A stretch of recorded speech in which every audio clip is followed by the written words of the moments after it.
이번 시간에는 입체 도형의 성질에서 다면체의 성질에 대해서 알아보겠습니다. 학습 목표는 다면체의 성질을 이해하는 것이고 학습 요소로는 다면체, 각불대, 정다면체에 대해서 알아보겠습니다.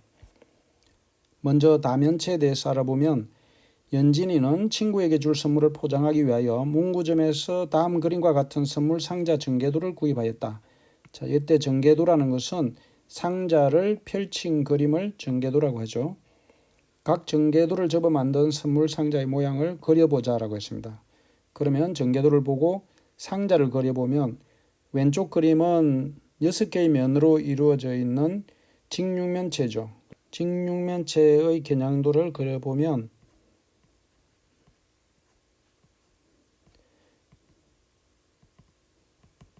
이렇게 나타낼 수 있겠죠.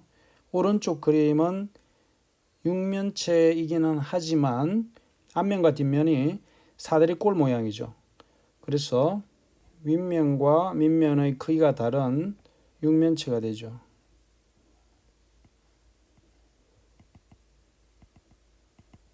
이런 모양으로 추정할 수가 있겠습니다.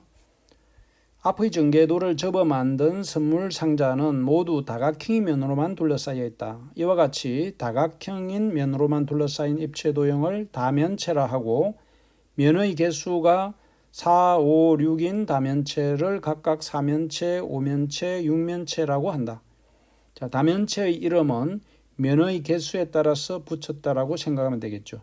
그리고 오른쪽 그림에서 다면체를 이루고 있는 요소들을 보면 면이 있고 면과 면이 만나는 모서리가 있고 모서리와 모서리가 만나는 꼭지점이 있겠죠. 그래서 다면체를 구성하고 있는 것은 면과 모서리, 꼭지점이 있다. 이렇게 알아두고 이때 다면체를 둘러싸고 있는 다각형을 다면체의 면이라 하고 다각형의 면을 다면체의 모서리, 다각형의 꼭지점을 다면체의 꼭지점이라고 한다. 각 기둥은 두 밑면이 서로 평행하고 합동인 다각형이고 옆면이 모두 직사각형인 다면체이다. 즉 각 기둥은 두 밑면이 서로 평행하고 합동이다. 크기와 모양이 같다는 거죠. 또 옆면은 모두 직사각형인 다면체다. 이때 윗면과 아랫면을 밑면이라고 한 것은 뒤집으면 서로 밑면이 되니까 공통으로 해서 밑면이라고 이름을 하였고 높이는 밑면과 밑면 사이의 수직 거리를 높이라고 합니다. 그리고 각불은 밑면이 다각형이고 옆면이 모두 삼각형인 다면체를 각불이라고 합니다. 이때 옆면과 밑면이 있고 높이는 각불의 꼭지점에서 밑면에 내린 수선의 길이를 높이라고 합니다. 문제 1번은 다음 입체 도형은 몇 면체인지 말하고 모서리와 꼭지점의 개수를 각각 구하시오라고 했죠. 자, 1번을 보면 밑면이 육각형이죠. 그래서 모서리는 밑면에 6개, 옆면에 6개가 되어서 모서리의 개수는 12가 되겠죠. 그래서 입체 도형의 이름을 보면 이름이라고 합시다. 그러면 첫 번째 도형은 칠면체죠. 두 번째는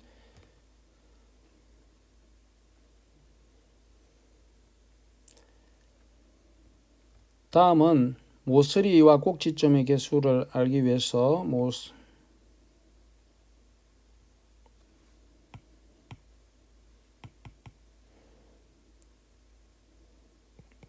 모서리와 꼭지점의 개수를 표를 그려서 나타내면 첫 번째는 칠면체니까 면이 7개고 모서리는 밑면에 6개, 옆면에 6개가 되어서 12가 되겠죠. 꼭지점은 6개에다가 1개를 더했으니까 7이 되겠고 두 번째 도형은 각불대의 모양인데 모두 6개의 면으로 이루어져 있으니까 6면체라고 할 수 있겠죠. 그리고 모서리의 개수는 위에 4개, 아래에 4개, 옆에 4개니까 역시 12개가 되겠죠. 꼭지점은 윗면에 4개, 밑면에 4개가 되어서 꼭지점의 개수는 8이 되겠죠. 3번은 삼각 기둥이라고 하는데 아랫면, 윗면, 옆면 3개 해서 모두 5개의 면으로 이루어져 있으니까 오면체라고 하면 되겠죠. 오면체. 면의 개수에 따라서 이름을 붙인다고 했죠. 그리고 모서리의 개수는 아래 3개, 위에 3개, 옆면에 3개니까 합해서 9개가 되겠습니다. 그리고 꼭지점의 개수는 아래 위에 각각 3개씩 있으니까 6이 되겠죠. 다음은 각불대에서 알아보면 우유갑을 이용해서 연필꽂이를 만들려고 한다. 오른쪽 그림과 같이 우유갑의 바닥면과 평행한 평면으로 우유갑을 잘랐을 때 생기는 단면의 모양을 그려보자라고 했습니다. 자, 그러면 우유갑의 단면은 사각형이겠죠. 옆으로 자르게 되면 우유갑의 모양에 따라서 단면의 모양은 사각형이 되겠습니다. 앞의 우유갑을 직육면체로 생각하여 오른쪽 그림과 같이 잘랐을 때, 자, 오른쪽이 아니라 아래 그림과 같이 잘랐을 때 생기는 단면은 사각형이 된다. 이 면이 되겠죠. 노랗게 색칠된 부분. 이와 같이 단면체를 평면으로 자르면 그 단면은 다각형이 된다. 다음 그림과 같이 각불을 밑면에 평행한 평면으로 잘라서 생기는 두 입체 도형 중에서 각불이 아닌 단면체를 각불대라고 한다. 즉 남은 부분의 모양을 각불대라고 하고 밑면의 모양이 사각형이니까 이 그림에서의 각불대는 사각불대라고 하겠습니다. 각불대에서는 밑면이 아래와 위에 2개가 있고 높이는 밑면과 밑면 사이의 수직선의 길이를 높이라고 하죠. 자, 각불대에서 평행한 두 면을 밑면이라 하고, 자, 각불대에서 평행한 두 면을 밑면이라 하고, 밑면이 아닌 면을 옆면이라고 한다. 이때 각불대의 옆면은 한 쌍의 대변이 평행한 사각형이므로 사다리꼴이 된다. 또 두 밑면의 수직인 선분의 길이를 각불대의 높이라고 한다. 각불대는 밑면의 모양에 따라 삼각불대, 사각불대, 오각불대라고 한다. 문제 2번에서 다음 각불대는 몇 면체인지 말하시오라고 했죠. 첫 번째 삼각불대라고 했는데 삼각불대는 그림에서 보면 윗면과 아랫면, 즉 밑면이 2개가 있고 옆면이 3개가 있으므로 오면체가 되겠죠. 그림을 그려보면 삼각불대는 윗면의 모양의 삼각형이 조금 작은 삼각형이 있고 아래는 닮은 삼각형이 크기만 좀 크겠죠. 그 다음에 두 번째는 칠각불대는 밑면의 모양이 칠각형이니까 옆면이 7개가 있고 밑면이 2개가 더해져서 구면체가 되겠죠. 밑면의 모양이 칠각형이므로 면의 개수, 옆면의 개수는 7개, 밑면이 2개 합해서 9개의 면으로 이루어져 있으니까 구면체라고 할 수 있겠습니다. 문제 3번은 다음 표를 완성하고 오각기둥, 오각불, 오각불대의 공통점과 차이점에 대해서 말하시오라고 했죠. 우선 표를 완성해 보면 첫 번째 오각불대의 밑면의 모양은 오각형이 되겠죠. 오각형.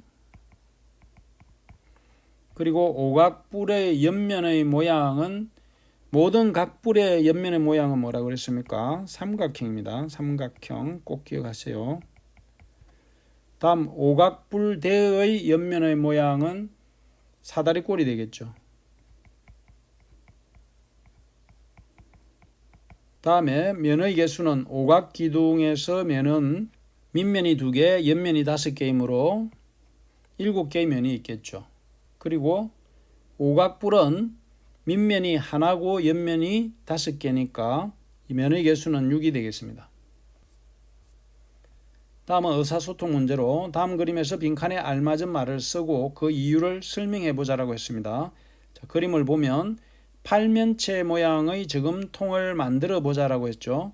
이때 이 학생은 육각기둥을 떠올렸고 남학생은 칠각불을 떠올렸죠. 그러면 육각기둥과 칠각불은 모두 팔면체이기 때문에 팔면체 모양의 저금통을 만들어 보자라고 했을 때 팔면체 모양을 각각 이렇게 다르게 떠올렸다는 거죠. 오른쪽 그림은 괄호 모양의 저금통을 만들어 보자라고 구체적으로 이야기를 했을 때 남학생과 여학생이 모두 같은 생각을 하게 되죠. 이 모양은 육각불대죠. 그래서 육각불대 모양의 저금통을 만들어 보자라고 했을 때 같은 모양을 떠올릴 수가 있겠습니다. 그래서 그 이유는 팔면체 모양이라고 했을 때 팔면체 모양의 다각형이 육각기둥과 칠각불이 모두 팔면체이기 때문에 구체적으로 육각불대 모양의 저금통을 만들어 보자라고 했을 때 한 가지 생각을 같이 떠올릴 수가 있겠죠. 이상으로 이번 시간에는 다면체에 대해서 알아봤습니다. 수고 많았습니다.